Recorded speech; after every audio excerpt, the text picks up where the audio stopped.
Do you want to make some Chatsu ramen with me? Okay, great. Start by rolling up your slab of pork belly in a tight burrito. This isn't a technical term, but you know what I mean.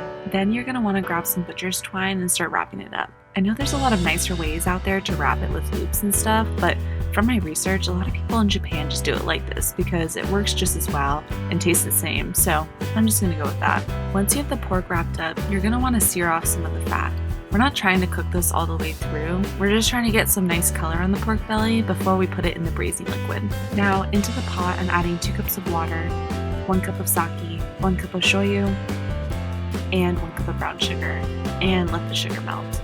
Next, add a handful of green onion, some ginger, and garlic. Then we're going to add the pork and let it simmer for about 2 hours. But, very important, you're going to want to flip it over about every 15 to 30 minutes just to make sure the sauce gets on all sides of the pork, while also keeping the lid on as much as possible too.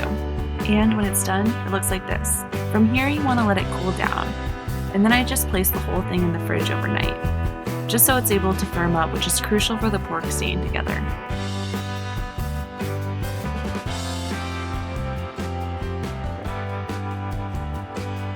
So after you take off all the twine, you're going to want a sharp knife to start cutting it into slices, which is also the best part. Well, I mean, besides eating it, of course. Last but not least, get your tonkatsu ramen and add your chatsu, some cooked mushrooms, diced green onions, chili paste for that extra spice, and some seaweed, because why not? Okay, time to try this. I cannot believe I made this. You guys have to try this recipe. The broth, so savory, and the pork melts in your mouth.